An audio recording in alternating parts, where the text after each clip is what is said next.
नमस्कार दोस्तों, daily GS analysis के इस ऑनलाइन प्लेटफॉर्म पे आप सभी का स्वागत है। आज के सेशन की शुरुआत सबसे पहले केदारनाथ अग्रवाल की एक बड़ी ही महत्वपूर्ण और मशहूर कविता से करेंगे और ये कविता है मैंने उसको जब जब देखा लोहा देखा, लोहे जैसा तपते देखा, गलते देखा, ढलते देखा, मैंने उसको गोली जैसे चलते देखा। ये कविता उन सभी लोगों के लिए है जो संघर्ष कर रहे हैं और निरंतर रात दिन एक करके मेहनत कर रहे हैं। निरंतर कोशिश करते रहने से एक ना एक दिन आपको सफलता हाथ ज़रूर लगेगी। जब तक आपका संघर्ष है लोग आप पर ध्यान नहीं देंगे, लेकिन जिस दिन आप सफल हो जाएंगे यही लोग कहेंगे कि भाई बहुत मेहनत की थी उसने, आखिरकार उसे अपनी मेहनत का फल मिल ही गया। बिना हौसला गवाए आइए शुरुआत कर लेते हैं आगे के सभी प्रश्नों को। हमने पिछली सीरीज़ में लगभग 80 प्रश्न कवर कर लिए हैं।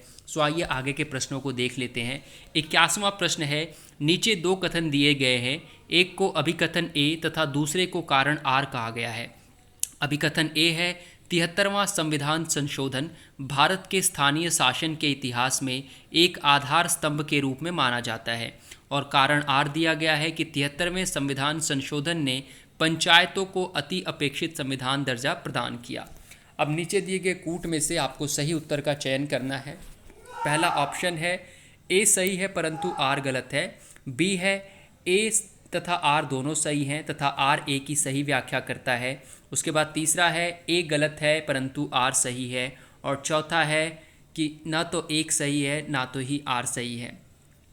इस क्वेश्चन का जो करेक्ट आंसर हो जाएगा 81वें प्रश्न का, वो है ऑप्शन बी, यानी कि ए तथा आर दोनों सही हैं लेकिन आर जो है ए की सही व्याख्या करता है। तो आर क्या है कि 73वें संविधान संशोधन ने पंचायतों को अति अपेक्षित संवैधानिक दर्जा प्रदान किया, और ए है कि 73वां संविधान संशोधन भारत के स्थानीय शासन के इतिहास में एक आधार स्तंभ के रूप में माना जाता है। आइए अगला प्रश्न देख लेते हैं। सूची 1 को सूची 2 से सुमेलित कीजिए और नीचे दिए गए कूट में से सही उत्तर का चयन कीजिए। एक तरफ जो है समिति दी गई है और दूसरी तरफ नियुक्ति का वर्ष दिया गया है। आपको बताना है कि कौन सी सूची कौन से वाले से जो है सूची 2 से सम्मिलित होगी और इसमें से कौन सा करेक्ट आंसर आपका हो जाएगा। सबसे पहले है बलवंत राय मेहता समिति। इस क्वेश्चन का इसका करेक्ट आंसर है 1957। फिर अशोक मेहता समिति 1977, जीवी राव समिति 1985 और एल एम सिंघवी समिति 1986। इस क्वेश्चन का जो करेक्ट आंसर हो जाएगा वो है ऑप्शन ए। अगला प्रश्न है, भारत में संसद के द्वारा पंचायत यानी एक्सटेंशन टू शेड्यूल्ड एरियाज कानून कब पारित किया गया था। एक्सटेंशन टू शेड्यूल एरियाज़ जो है ये कब पारित किया गया था भारत के संसद द्वारा। ऑप्शन ए है 1996 में, ऑप्शन बी है 1993 में, ऑप्शन सी है 1998 में और ऑप्शन डी है 1995 में। आपको बताना है कि एक्सटेंशन टू शेड्यूल एरियाज़ जो कानून है ये कब पारित किया गया था संसद द्वारा। इस क्वेश्चन का करेक्ट आंसर हो जाएगा ऑप्शन ए यानी 1996 में।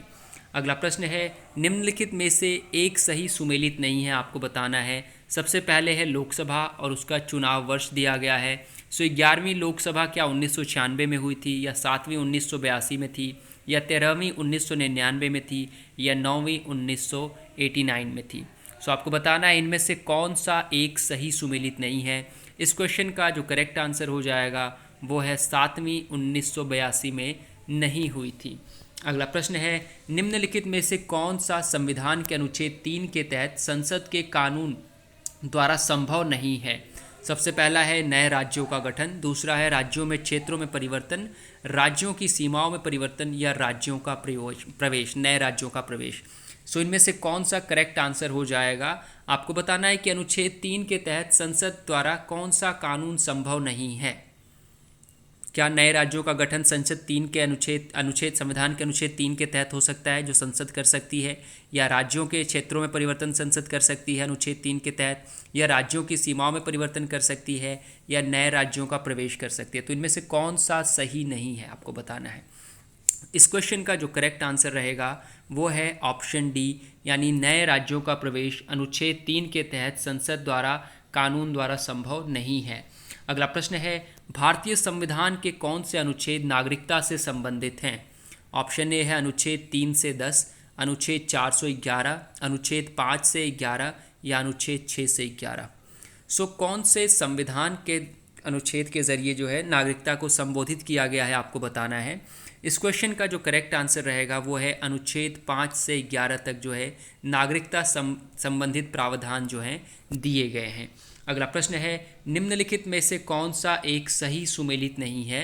एक तरफ अनुच्छेद दिए गए हैं और उसकी दूसरी तरफ जो है उसके द्वारा संबंधित जो है कार्य दिए गए हैं। तो अनुच्छेद 39A जो है समान न्याय एवं निःशुल्क विधिक सहायता है। अनुच्छेद 40 जो है ग्राम पंचायतों का गठन है। अनुच्छेद 44 समान नागरिक संहिता है।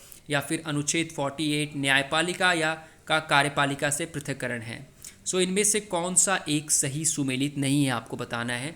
इस क्वेश्चन का करेक्ट आंसर हो जाएगा ऑप्शन डी, यानी कि न्यायपालिका का कार्यपालिका से पृथक्करण अनुच्छेद 48 से संबंधित नहीं है। आइए अगला प्रश्न देख लेते हैं हम लोग। नीचे दो कथन दिए गए हैं जिनमें से एक को कथन ए तथा दूसरे को कारण आर कहा गया है। कथन ए है कि भारतीय संघात्मक व्यवस्था को अर्ध संघात्मक कहा जाता है और कारण आर है भारत में एक स्वतंत्र न्यायपालिका है जिसे न्यायिक पुनर्निरीक्षण का अधिकार है।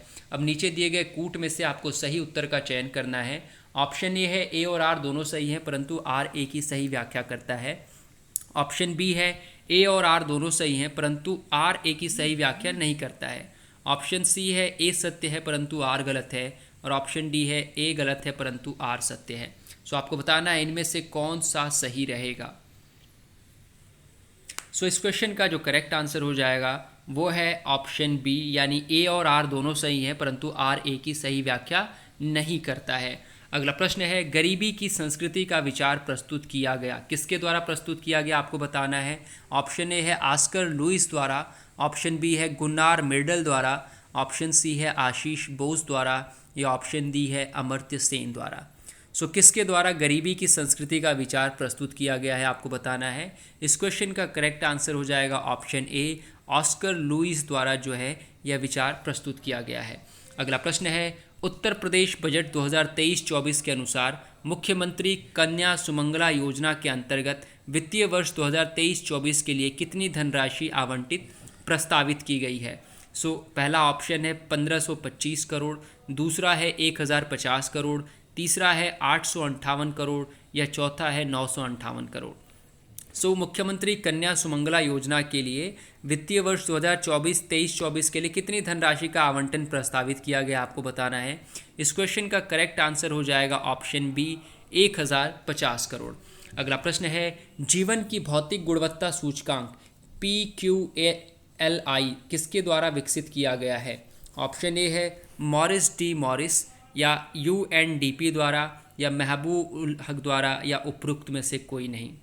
सो किसके द्वारा जो है भौतिक गुणवत्ता सूचकांक, जीवन की भौतिक गुणवत्ता सूचकांक को विकसित किया गया है। इस क्वेश्चन का करेक्ट आंसर हो जाएगा मॉरिस डी मॉरिस द्वारा। अगला प्रश्न है वर्ष के अधिकांश हिस्से में बेरोजगार रहने वाले व्यक्तियों की संख्या को कहा जाता है। पहला ऑप्शन है सामान्य स्थिति बेरोजगार। ऑप्शन बी है दैनिक स्थिति बेरोजगार। ऑप्शन सी है साप्ताहिक स्थिति बेरोजगार या ऑप्शन डी है उपयुक्त में से कोई नहीं। सो देखिए दैनिक स्थिति बेरोजगार यानी डेली बेसिस पे आपको काम नहीं मिलता है, कभी मिलता है कभी नहीं मिलता है, तो वो दैनिक स्थिति बेरोजगारी हो जाती है। साप्ताहिक बेरोजगारी यानी हफ्ते में 5 दिन का काम है आपके पास लेकिन 2 दिन के लिए आप बेरोजगार हो जाते हैं, तो साप्ताहिक स्थिति बेरोजगारी होती है। तो सामान्य तौर पर जो है वर्ष के अधिकांश हिस्से में जो लोग बेरोजगार रहते हैं उनको सामान्य स्थिति बेरोजगार कहा जाता है, यानी option A is the correct answer. अगला प्रश्न है भारतीय भाषाओं का केंद्रीय संस्थान निम्नलिखित में से किस स्थान पर अवस्थित है। ऑप्शन ए है वाराणसी, ऑप्शन बी है मैसूर, ऑप्शन सी है नई दिल्ली या ऑप्शन डी है शिमला। सो भारतीय भाषाओं का केंद्रीय संस्थान आपको बताना है कि कहाँ पर स्थित है। इस क्वेश्चन का करेक्ट आंसर हो जाएगा ऑप्शन बी, यानी मैसूर में। अगला प्रश्न है निम्नलिखित में से कौन सा सही सुमेलित नहीं है। ऑप्शन ए है सार्वजनिक स्वास्थ्य एवं स्वच्छता राज्य सूची, जनगणना संघ सूची, राज्यसभा में सीटों का बंटवारा द्वितीय अनुसूची या दल बदल विरोध 10वीं अनुसूची। सो इनमें से कौन सा एक सही सुमेलित नहीं है आपको बताना है। इस क्वेश्चन का करेक्ट आंसर हो जाएगा ऑप्शन सी, यानी राज्यसभा की सीटों का बंटवारा द्वितीय अनुसूची में नहीं दिया गया है। अगला प्रश्न है मनसबदारी व्यवस्था के संदर्भ में कौन सा या कौन से कथन सही हैं। पहला कथन है मनसबदारी व्यवस्था राज्य के कुलीन वर्ग से संबंधित थी जिसे अकबर ने प्रारंभ किया। अगला कथन है मनसबदारी का पद पैतृक था। सो आपको बताना है इनमें से कौन सा कथन सही है या कौन सा नहीं है। पहला कथन है केवल एक सही है, दूसरा कथन है केवल दो सही है, तीसरा कथन है ना तो एक और ना ही दो, और चौथा है एक और दो दोनों सही है। तो आपको बताना है कि मनसबदारी व्यवस्था राज्य में कुलीन वर्ग से संबंधित जिसे अकबर ने प्रारंभ किया था, क्या ये सही है या नहीं है। और दूसरा कथन है कि मनसबदारी का पद पैतृक था, यानी कि जो है पारिवारिक था। सो इस क्वेश्चन का जो करेक्ट आंसर हो जाएगा वो है ऑप्शन ए, यानी कि केवल एक सही है। अगला प्रश्न है नीचे दो कथन दिए गए हैं जिनमें से एक को कथन ए और दूसरे को कारण आर कहा गया है। सबसे पहला कथन है अकबर ने शेर शाह की तरह राज्य के सिक्कों के प्रचलन को नियमित करने का प्रयास किया, और कारण आर दिया गया है कि शेर शाह की मुद्रा पद्धति के समान अकबर के समय का ताम्र का प्रमुख सिक्का दाम था। सो नीचे दिए गए कूट में से आपको सही उत्तर का चयन करना है। पहला कथन है, पहला कूट है कि कथन ए और कारण आर दोनों सही हैं, परंतु आर कथन ए की सही व्याख्या करता है। उसके बाद दूसरा है कि कथन ए और कारण आर दोनों सही हैं, परंतु कारण आर कथन ए की सही व्याख्या नहीं करता है। तीसरा है कथन ए सही है परंतु कारण आर गलत है, और चौथा है कथन ए गलत है किंतु कारण आर सही है। सो इनमें से आपको बताना है कि कौन सा सही रहेगा, क्या कथन ए सही रहेगा या कारण आर सही रहेगा। सो क्या कहा गया है कि अकबर ने शेर शाह की तरह राज्य के सिक्कों के प्रचलन को नियमित करने का प्रयास किया, ये कथन है, और कारण है कि शेर शाह की मुद्रा पद्धति के समान अकबर के समय का ताम्र का प्रमुख सिक्का दाम था। तो आपको बताना है कि क्या कथन ए सही है या कारण आर सही है। इस क्वेश्चन का करेक्ट आंसर हो जाएगा ऑप्शन बी, यानी कि कथन ए और कारण आर दोनों सही हैं, परंतु कारण आर कथन ए की सही व्याख्या नहीं है। अगला प्रश्न है निम्नलिखित युद्धों को कालानुक्रम व्यवस्थित कीजिए और नीचे दिए गए कूट में से सही उत्तर का चयन कीजिए। सबसे पहला दिया गया है सरनाल का युद्ध, फिर बिलग्राम का युद्ध, फिर धर्मत का युद्ध और फिर जजाऊ का युद्ध। अब इनको जो है इनके कालक्रम अनुसार आपको व्यवस्थित करना है कि कौन सा पहले हुआ, उसके दूसरे बाद कौन हुआ, उसके बाद कौन हुआ। सो देखिए सबसे पहला कौन सा हुआ, तो ये था बिलग्राम का युद्ध, ये नंबर 1 है। उसके बाद दूसरा कौन हो जाएगा, तो ये सरनाल का युद्ध नंबर 2 हो जाएगा। उसके बाद धर्मत का युद्ध तीसरा हो जाएगा और जजाऊ का युद्ध चौथा हो जाएगा। यानी कि 2, 1, 3, 4 option A is the correct answer. ठीक है। अगला प्रश्न है असैनिक प्रशासन 1905 के संदर्भ में कौन सा कथन सही है। पहला कथन है लॉर्ड कर्जन ने प्रांतीय सीमाओं को पुनर्गठित करने का निर्णय लिया, और दूसरा कथन है पूर्वी बंगाल और असम नामक एक नया प्रांत बनाया गया। सो नीचे दिए गए कूट में से आपको सही उत्तर का चयन करना है। पहला है केवल ए सही, दूसरा है केवल 2 सही, तीसरा है 1 और 2 दोनों सही, और चौथा है ना तो 1 और ना ही 2। सो आपको बताना है कि लॉर्ड कर्जन ने प्रांतीय सीमाओं को पुनर्गठित करने का निर्णय लिया था 1905 के असैनिक प्रशासन के संदर्भ में, या पूर्वी बंगाल और आसाम नामक एक नया प्रांत बनाया गया था। सो ये इस क्वेश्चन का करेक्ट आंसर हो जाएगा ऑप्शन सी, यानी 1 और 2 दोनों ही कथन सही हैं। अगला प्रश्न है मुस्लिम लीग एवं भारतीय राष्ट्रीय कांग्रेस के बीच राजनीतिक गतिरोध को दूर करने के लिए CR फॉर्मूला किसने बनाया था। ऑप्शन ए है जवाहरलाल नेहरू, ऑप्शन डी है राजगोपालाचारी, ऑप्शन सी है चितरंजन दास, या ऑप्शन डी है VP मेनन।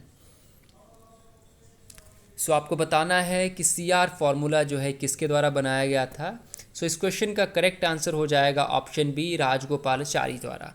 अगला प्रश्न है the rise and growth of economics nationalism in India के लेखक कौन हैं। सबसे पहला है पार्थ सारथी गुप्त, दूसरे हैं S गोपाल, तीसरे हैं BR नंदा और चौथे हैं Vipin Chandra. So the rise and growth of economic nationalism in India के लेखक कौन है आपको बताना है। इस क्वेश्चन के करेक्ट आंसर हो जाएंगे विपिन चंद्रा द्वारा ये पुस्तक लिखी गई है। अगला प्रश्न है निम्नलिखित में से कौन सा एक युग्म सही सुमेलित नहीं है। एक तरफ घटनाएं दी गई हैं और दूसरी तरफ वर्ष दिए गए हैं। सबसे पहला है भारतीय जल सेना अधिनियम 1927, सविनय अवज्ञा आंदोलन 1930, द्वितीय गोलमेज अधिवेशन 1931, या सांप्रदायिक निर्णय 1933। सो इनमें से कौन सा एक सही सुमेलित नहीं है आपको बताना है। इस क्वेश्चन का जो करेक्ट आंसर हो जाएगा वो है ऑप्शन डी, यानी सांप्रदायिक निर्णय 1943